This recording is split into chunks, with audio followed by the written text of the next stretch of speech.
All right, let's get into a really fascinating story from the world of quantum computing. And, it's one of those classic scientific mysteries. You've got this simple, almost old-school tool that was, for some reason, just blowing away all the new, super sophisticated gadgets. And for the longest time, nobody could really prove why. Well, today, we're going to crack that code. So picture this. You're in a race. You've got, say, a trusty old 10-speed bike. But everyone else, they've got these brand new, high-tech sports cars. Now, the sports cars are supposed to win, obviously. But what if, in this specific race, you and your simple little bike just keep pulling ahead? That is the exact puzzle we're diving into today. The race we're talking about is the quest for quantum simulation.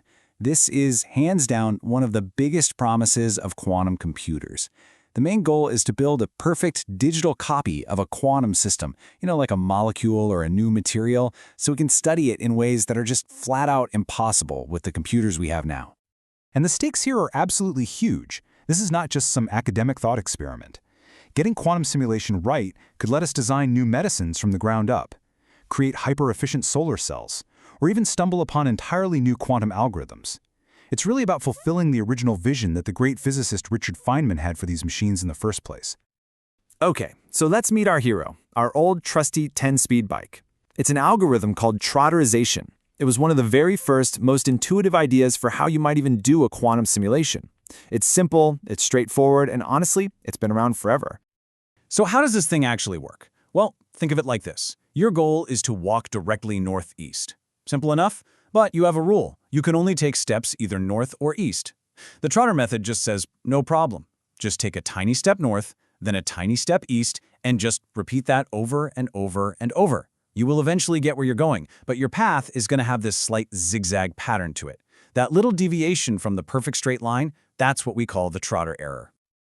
For years and years, this was pretty much the standard way of doing things. But then researchers started cooking up these new, much fancier algorithms, the sports cars of quantum simulation. And these new methods were mathematically proven to be way more efficient, way more accurate. Trotterization was supposed to be left in the dust. And on paper, it looked like a total blowout. You had the simple Trotter method, easy to get your head around, didn't need any extra quantum horsepower. And on the other side, these advanced methods, super complex, needed extra helper qubits to run, but they were predicted to be just so much faster. I mean, the winners seemed completely obvious. But then, something weird happened. When scientists actually ran the simulations, the results were just stunning. This chart right here shows the massive gap between what they thought would happen and what actually did. The tall bar, that's the predicted cost, based on all the old theories, super high, just like everyone expected. But that shorter bar, that shows the actual real-world cost, and it was just dramatically lower. The old, simple method was performing unbelievably well, and none of the existing theories could explain it. So this became the big mystery. Why was this supposedly inefficient, outdated algorithm absolutely crushing its more advanced competitors in real-world tests? The math that everyone was using just couldn't make sense of this incredible performance. There was this huge, gaping hole between the theory and the reality. The breakthrough finally came when researchers had a realization. They were looking at the error all wrong. The problem wasn't just about the size of those little zigzag steps. No, the real secret was hidden in how the north steps and the east steps were interfering with each other. And this is a perfect way to think about the core concept here, which is called commutativity. Some things in life are what we call non-commutative. The order matters a lot. You have to put on your socks before your shoes. There's no other way. But other things are commutative. The order doesn't matter at all. You can add sugar, then milk to your coffee, or milk, then sugar. You end up with the same coffee either way. So here's the absolute key. That Trotter error, that little zigzag mistake, it's not random. It is a direct result of the parts of the quantum system being non-commutative, like socks and shoes.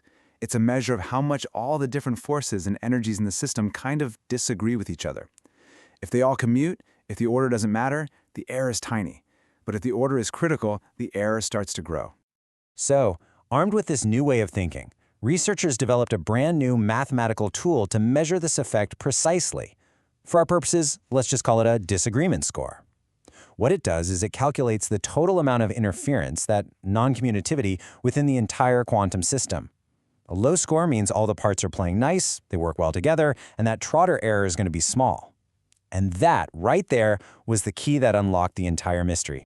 And what's so cool is that this new tool didn't just solve an old puzzle. It totally unleashed the hidden power of that simple algorithm. It actually changed how scientists started to approach problems in a bunch of different fields. Okay, first up, designing new materials. A lot of really important materials are what you'd call nearest neighbor systems, where particles basically only interact with the ones right next to them. Well, the new theory showed that these types of systems have a super low disagreement score, and this finally provided a rock-solid mathematical proof for why trotterization is just so darn good at this very specific but very important job. Then, the same thing happened over in chemistry. When you're trying to simulate the electronic structure of molecules, this new analysis showed that the simple Trotter method was way more competitive than anyone had ever given it credit for. I mean, it turns out its performance could nearly match the most complex, state-of-the-art algorithms out there. This new understanding even started flipping the leaderboards for general quantum problems. It proved that the simple method's efficiency really depends on this clever disagreement score, not just on the raw number of interactions in the system. And the result was pretty stunning. For many important systems, the old, outdated method is now provably better than even famous cutting-edge algorithms like qubitization. So really what this whole journey represents is the scientific process at its absolute best. You see something weird, something that doesn't fit. You dig deeper, you find a completely new way of looking at the problem, and then finally, you develop a new theory that perfectly lines up with reality. Let's go back to that first chart. Remember that massive gap between the old theory and reality? The prediction was just way off.